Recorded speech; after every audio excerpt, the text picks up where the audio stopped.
Eu convido você a pegar a sua Bíblia e nós vamos ler segunda carta de Paulo a Timóteo, 2 Timóteo capítulo 4, você vai poder acompanhar no telão, 2 Timóteo 4, nós vamos ler a partir do verso 9, enquanto você que trouxe a Bíblia procura, nós queremos incentivar você que ainda não se batizou, você ainda não tomou essa decisão publicamente de viver para Jesus, de morrer para o mundo, de seguir essa história que Deus tem para a sua vida.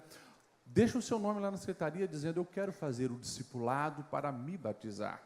Ou você que, quem sabe, até já se batizou, mas precisa recordar e reforçar os alicerces da sua fé e quer fazer o discipulado novamente, deixa o seu nome lá, que o pessoal ali do discipulado entre em contato com você, para você estar aí sempre crescendo na graça do Senhor, crescendo no conhecimento de Cristo. Vamos ler então a carta que Paulo enviou a Timóteo, a segunda carta, capítulo 4, a partir do verso 9. Se você achou, diz amém.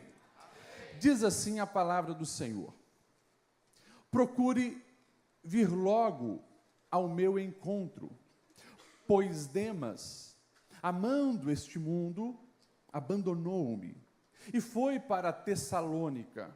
Crescente foi para a Galácia, Tito para a Dalmácia. Só Lucas está comigo. Traga Marcos com você, porque ele me é útil para o ministério.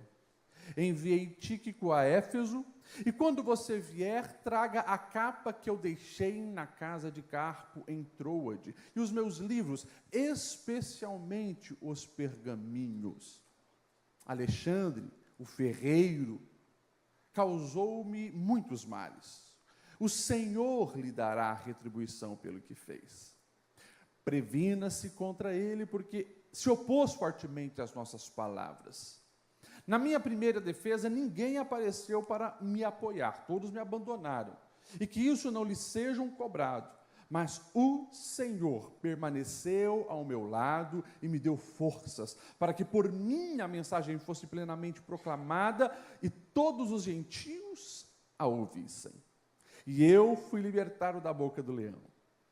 O Senhor me livrará de toda obra maligna e me levará salvo para o seu reino celestial. A Ele seja a glória para todo sempre. Amém. Até aqui.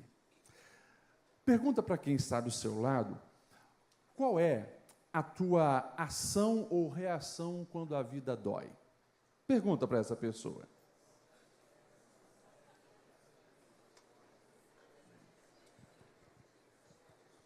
Eu queria que você respondesse para mim: o que você faz na hora da angústia?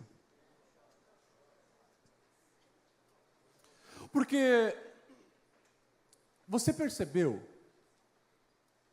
que só o fato de nós existirmos, sermos gente, caminharmos nessa terra, teremos, não alguns momentos de angústia.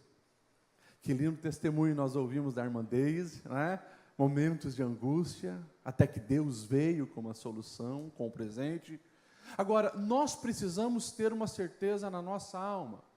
A nossa ação e reação na hora da angústia, ela tem sim um impacto positivo ou negativo, para que a solução aconteça, para que nós venhamos ser tirados dessa situação caótica.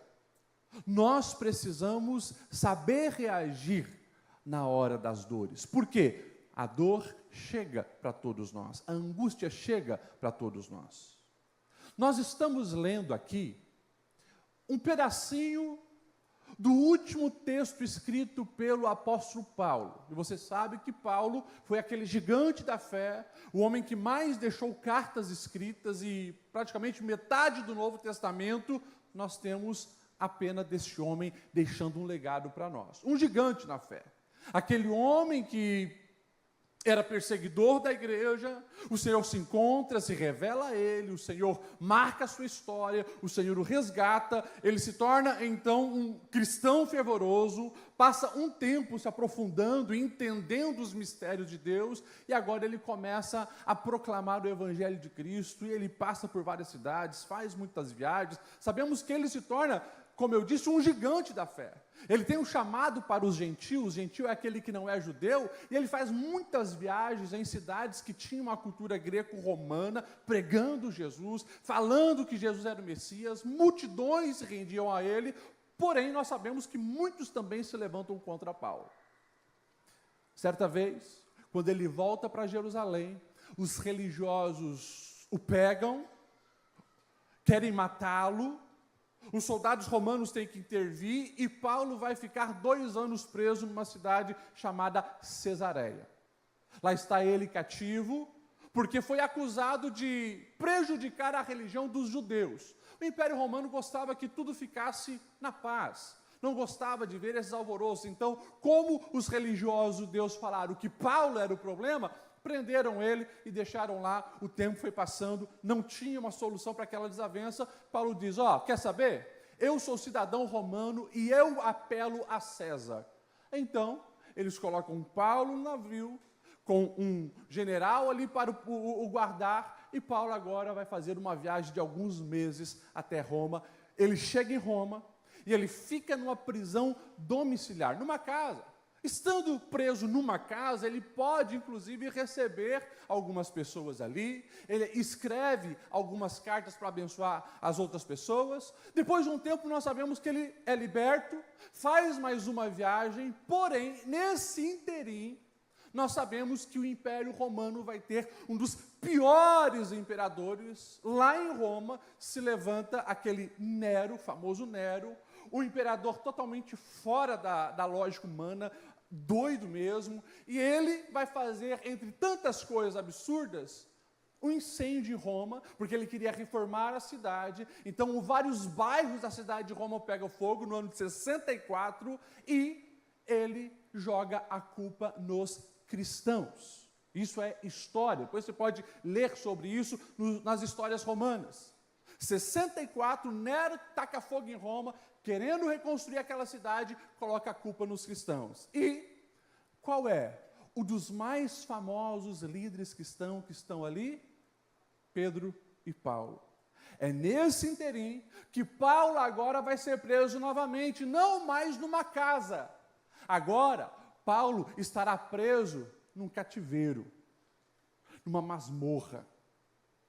E naquele momento ali de angústia, ele vai ter a primeira audiência sozinho, ninguém está com ele, e o decreto já foi ali liberado. Este homem realmente cometeu um crime contra o Império Romano, ele vai morrer. Não como a maioria dos cristãos que morriam crucificado, porque Nero agora na perseguição vai crucificar muitos cristãos, tacar fogo em cristão, mas por ser cidadão romano, Paulo está decretado que vai morrer, vão cortar a cabeça dele.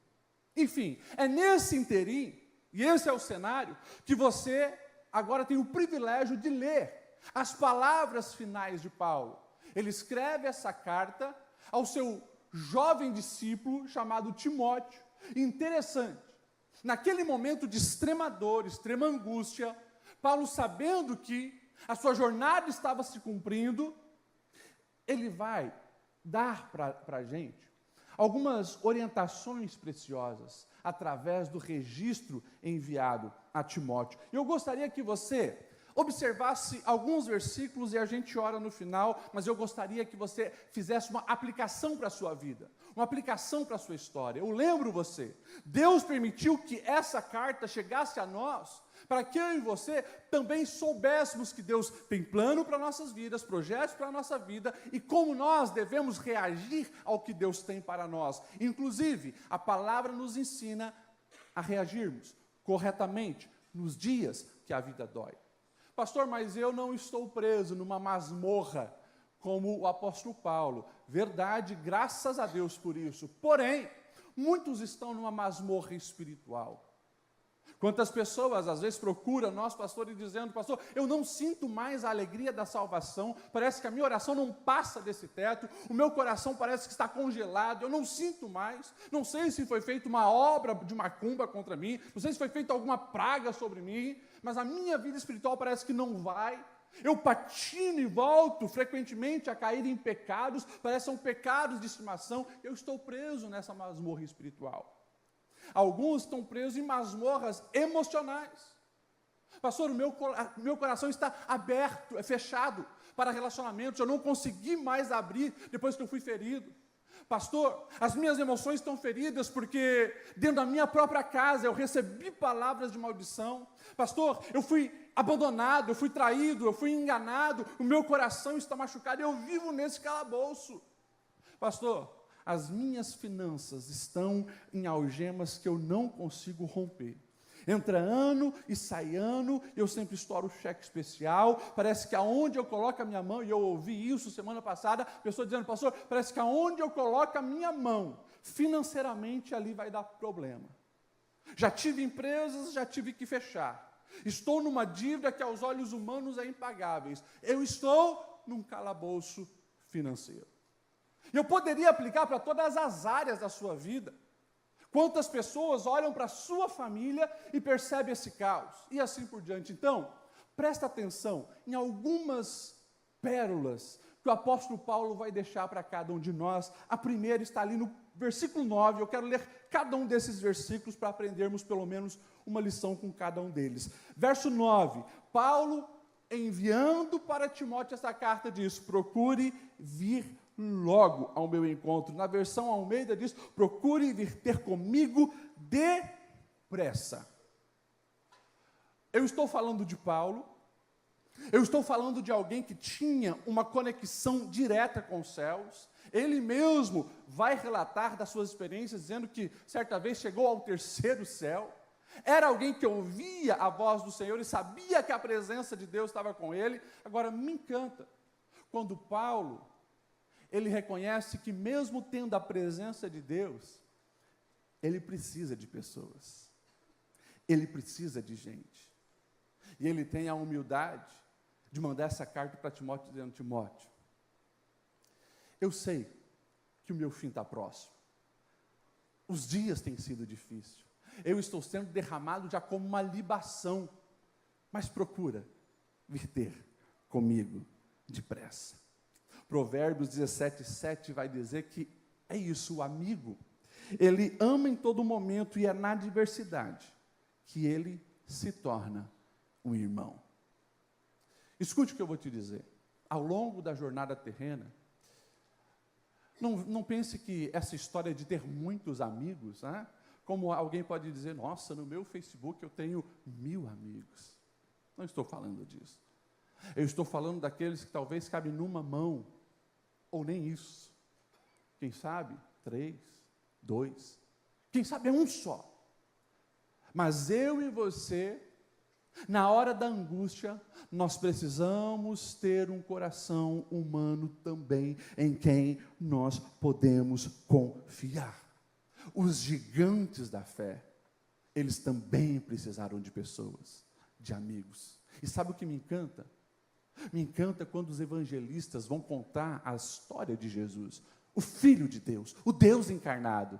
Na hora da angústia, Jesus no Getsêmani, suando gotas de sangue, ele chega para 3, Pedro, Tiago e João, e diz, fica comigo, a minha alma está angustiada, ora do meu lado, Jesus. Então cuidado, para não cometer o erro de algumas pessoas, que quando a vida dói, a vida machuca, a opressão vem, se isola, achando que ou ele se basta, ou que não tem mais solução, não tem mais em quem confiar. Ei, pelo menos uma pessoa, você precisa confiar, abrir o seu coração e pedir ajuda. Amigos verdadeiros são poucos, mas são necessário. E pode ter certeza, é justamente na hora da angústia que você também vai conhecer quem são os seus verdadeiros amigos. Mas não se isole, busque alguém. Você me entendeu? Fala isso para quem está do seu lado. Não se isole, busque uma amizade verdadeira. Verso 10, Paulo vai dizer: pois Demas, que era um dos companheiros de viagem, Demas, amando este mundo, abandonou-me e foi para Tessalônica. Ou seja, é interessante que na reta final de Paulo, ele se lembra que foi também abandonado. Porém, mesmo abandonado, ele escolheu continuar. Mesmo abandonado, ele não abriu mão dos projetos e propósitos de Deus para a vida dele. Porque é isso, nós precisamos de pessoas, mas nós também precisamos entender que nesse número de pessoas que nós vamos nos relacionar, a gente vai sofrer decepção, a gente vai ser abandonado. Porém, que eu e você venhamos ter essa certeza. O fato de ser abandonado não pode determinar aquilo que está dentro da minha alma, é a maneira que eu vou reagir ao abandono, à frustração, a uma traição, é que vai determinar também o meu sucesso. Mas eu olho para esse texto e eu percebo que o mundo levou Demas, mas não levou o chamado do apóstolo Paulo. O mundo levou Demas. E eu e você precisamos entender que o sucesso para um servo do Senhor não é determinado também por quem está o seguindo, mas sim é determinado por quem o sustenta. Então presta atenção no que eu vou te dizer. Ao longo da jornada terrena, e pode ser que quando a dor chegar, o perigo assolar, a dívida bater, pode ser que alguns que antes davam tapinha nas tuas costas, sumam. Porém, essa não é hora de você se desesperar e abrir mão daquilo que Deus já falou ao teu respeito. Você precisa continuar mesmo quando a vida dói. Você me entende, amém? Vamos continuar. Verso 11, ele diz: só Lucas está comigo. Mas é lindo quando ele vai dizer: traga Marcos com você, porque ele me é útil para o ministério. Olha isso. Timóteo, vem depressa, e quando vir, traga Marcos. Você sabe quem foi Marcos? Esse João Marcos. Ah, pastor, eu sei porque na Bíblia tem um livro ali chamado Marcos, que é um dos evangelhos. Também. Mas esse Marcos, ele era parente de Barnabé. Barnabé foi aquele homem que discipulou e ajudou o apóstolo Paulo, e foi quem, junto com Paulo, se tornou o parceiro na primeira viagem missionária, onde eles foram pregar o evangelho em algumas igrejas. Marcos, sendo parente de Barnabé, Barnabé disse: vamos levar o Joãozinho, o Marquinho com a gente, ele vai nos acompanhar, vai aprender. Porém, nós sabemos que quando eles estão chegando perto de uma região chamada Dalmácia, o João Marcos não queria ir muito para lá, e ele vai embora no meio da viagem. Tempos depois, quando o apóstolo Paulo vai fazer uma segunda viagem missionária com Barnabé, o bicho pega. Porque Barnabé diz: vamos levar de novo o Marquinhos. E daí, Paulo, que não era fraco, sangue no olho, depois você pode ler essa história lá em Atos 15, Paulo disse: de jeito nenhum, ele não vai. E ali começa um bate-boca, Paulo e Barnabé, dois homens de Deus brigando, porque homem de Deus também briga, tá? Não estou aqui justificando para você brigar, estou dizendo que a gente continua sendo humano, né? Eles brigaram feio, tanto que o apóstolo Lucas, que vai registrar essa história lá em Atos, ele vai dizer que a coisa ficou tão quente, tão feia, entre Paulo e Barnabé, que eles não puderam mais caminhar junto, porque daí Barnabé fez uma viagem com o Marquinhos para pregar o evangelho, e Paulo escolheu Silas lá para fazer a viagem dele, se separaram. Porém, o tempo passou, ambos amadureceram, tanto Paulo quanto João Marcos amadureceram, e é lindo, no final da vida dele, no momento de angústia, Paulo é humilde o suficiente para dizer: aquele camarada que eu não queria perto de mim, que eu achei que por ter errado uma vez era descartável, eu estava enganado. Esse camarada, ele é muito útil. Ou seja, presta atenção aqui, Momento de dor também é momento de você pedir perdão, buscar reconciliação. Momento de dor é momento de você resolver conflitos. Por quê? Porque você não pode ter nada na sua alma pesando, atravessado. Aquele negócio que ficou engasgado, entra ano e sai ano e não se toca nesse assunto. Você sabe que aquela é uma pessoa boa, mas não é uma pessoa perfeita, assim como você. E lá atrás houve um problema, houve um desentendimento, houve um conflito, não deu certo para caminhar junto, mas você ainda não consertou essa situação. A palavra do Senhor para você é: seja humilde, reconheça os teus erros, peça perdão para quem precisa pedir perdão. Agora, não permita que o rancor, a amargura, a mágoa, a falta de perdão seja um peso a mais na hora da angústia. Pastor, é uma frase que eu já falei aqui, que eu ouço muito no aconselhamento pastoral. Eu não tenho forças para perdoar. Eu não consigo perdoar. Isso é fala de um coração ainda orgulhoso, que não compreendeu plenamente a graça do Senhor. Porque, de fato, se depender da nossa humanidade, nós seríamos sempre vingativos e mataríamos 1000. É o coração convertido, é o coração batizado na graça do Senhor que nos capacita a pedir perdão, a liberar perdão e a continuar com o coração leve. Então, não depende da tua força humana, mas você, permitindo que o Senhor trabalhe na sua vida, enche você de graça, e você então está capacitado a superar as mágoas, os rancores e perdoar. Você me entende, amém? Amém. Diga comigo: o orgulho cria muros, mas a humildade constrói pontes. Amém. Não permita que o orgulho te mantenha distante de quem Deus quer restaurar na sua vida. Cuide com esse orgulho.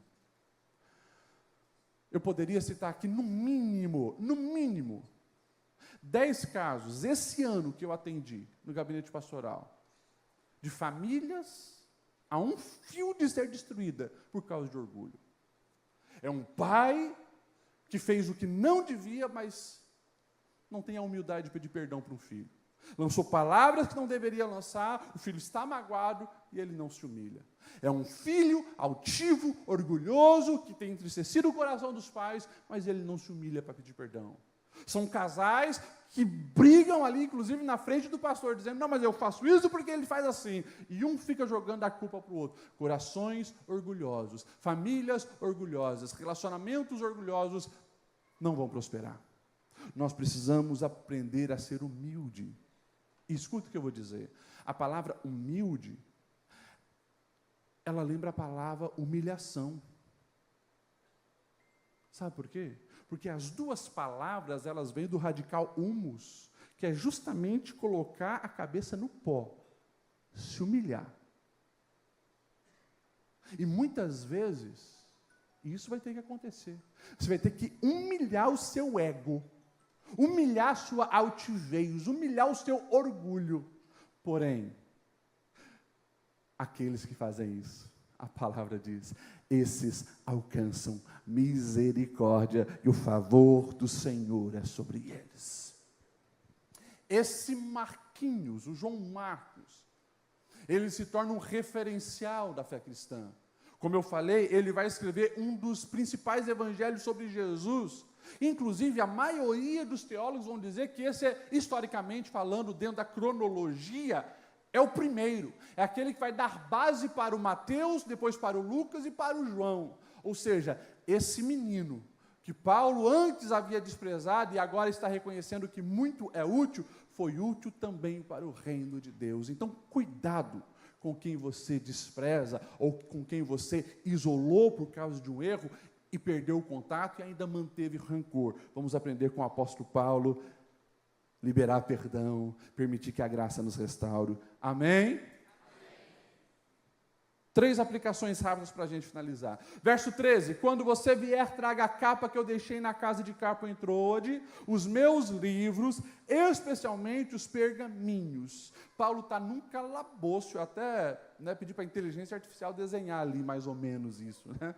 Ele está no calabouço, ele sabe que está na reta final da vida. Agora, é lindo quando ele diz: traga a minha capa, porque eu preciso cuidar do meu corpo, está ficando muito frio, o inverno vai chegar, mas traga também o nutriente para a minha alma. Não é só o meu corpo que precisa de cuidado. Eu preciso dos livros, mas eu preciso dos pergaminhos, os registros sagrados. Traga isso para nutrir a minha fé, para me fortalecer. Então, eu e você precisamos entender, nas horas de angústia, é momento de continuar crescendo em Deus e crescendo na palavra de Deus. Nós precisamos ter esse cuidado para não abrir mão da verdade.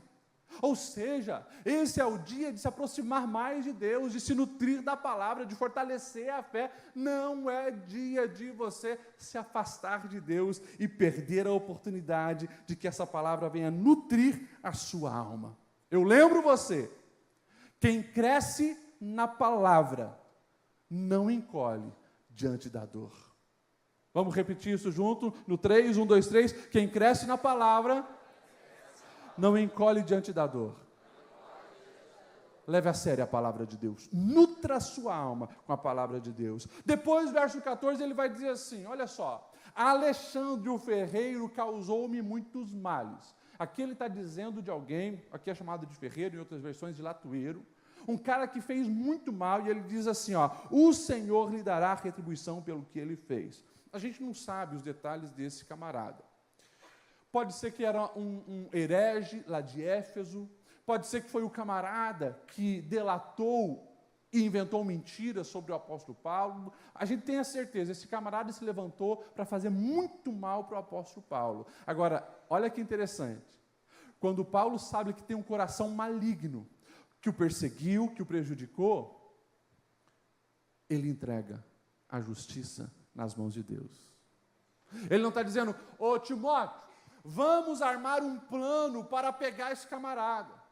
Timóteo, arruma aí uma patota e vamos se vingar desse cara. Não. Ele só vai depois dizer, Timóteo, tenha cuidado com esse camarada. Mas ele está dizendo assim, é o Senhor quem lhe dará retribuição pelo que fez. Na hora da angústia, a vida já está difícil. Na hora da angústia, o coração já está doendo. Na hora da angústia, você já está sendo atacado espiritualmente pelos demônios e adversários que tentam te destruir totalmente. Não permita que o teu coração esteja drenando energia pensando em vingança. Deixe a justiça nas mãos de Deus.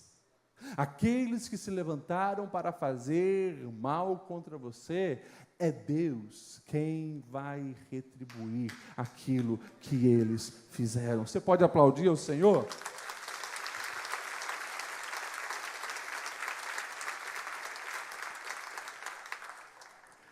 Glória a Deus pelas palmas, porque aqui dentro a gente é crente, né? Mas que dá uma vontade de pegar uns pela colarinho, né? Eu sei. Mas, por favor, entenda essa direção da palavra de Deus. É normal, quando alguém faz um mal contra você, você ficar remoendo aquilo e com aquele desejo de vingança. Você quer saber qual a estratégia para você, de fato, colocar na mão de Deus? Sim ou não? Ore pelos teus adversários. Aquela oração, pastor, assim, Deus mata aquele sem vergonha.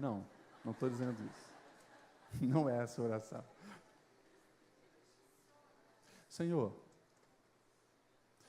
eu coloco na tua mão o fulano de tal, a fulana de tal.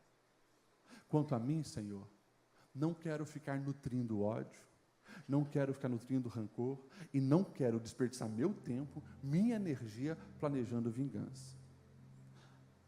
Deus não te chamou para você ficar querendo se vingar. Deus te chamou para você liberar perdão. A justiça Ele faz. Ele foi aquele que declarou que ninguém Ninguém consegue enganar o Senhor, porque tudo o que o homem semear é o que ele vai colher. Já parou para pensar nisso? Meus irmãos, no Brasil e no mundo do jeitinho, onde um monte de gente só vive de aparência, as pessoas acham que a carcaça, ela pode manipular as pessoas. Agora, Deus é o Deus que sonda corações.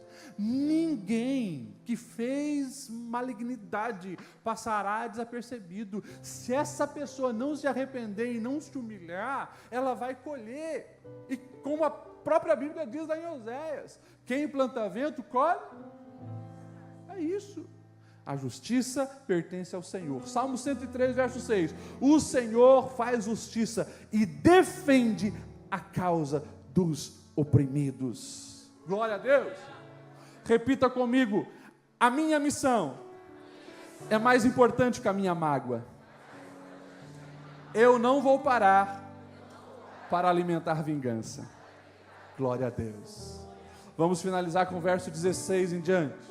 Na minha primeira defesa ninguém apareceu para me apoiar, todos me abandonaram, que isso não seja lhe cobrado, mas o Senhor permaneceu ao meu lado, me deu as forças necessárias para me pregar a mensagem plenamente e proclamar aos gentios. Eu fui liberto da boca do leão, o Senhor me livrará de toda obra maligna e me levará salvo para o reino celestial. A Ele seja a glória para todos sempre. Amém.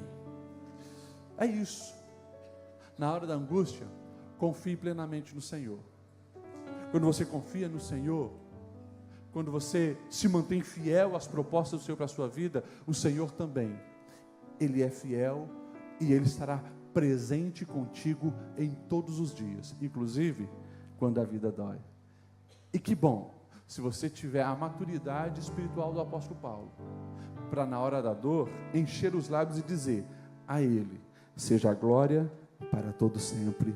Amém. Ou seja, não use os lábios na hora da dor para xingar, maldizer, falar mal. Não, a Ele seja a glória. Cante louvores, exalte ao Senhor, use a adoração e o louvor como arma de guerra. Isso move os céus em seu favor. Vamos se colocar em pé? Deixa eu orar por você. Feche os seus olhos. E você que está passando por um momento de angústia, coloque a mão no seu coração. Eu quero orar por você especificamente também. Deus, obrigado pela Tua palavra, Senhor. Obrigado porque nós já entendemos o Teu recado sobre nós. E aprendemos com o apóstolo Paulo, que na hora da angústia, nós não estamos sozinhos porque o Senhor está conosco, mas que nós possamos, ao olhar no rol das pessoas da nossa vida, encontrar pelo menos um amigo que possa estar conosco, que nós possamos limpar a nossa alma e liberar perdão para quem precisa, que nós venhamos deixar a justiça nas Tuas mãos, que nós venhamos, Senhor, nutrir da Tua palavra e ver as Tuas promessas. Eu oro, Senhor, por essas pessoas que estão passando por uma fase de angústia. Eu quero os abençoar com a vida que vem dos céus, com o renovo dos céus, para que eles tenham sabedoria, ânimo, para viver os Teus ensinamentos, praticar os Teus ensinamentos, na certeza, Senhor, que Tu nunca decepciona ninguém.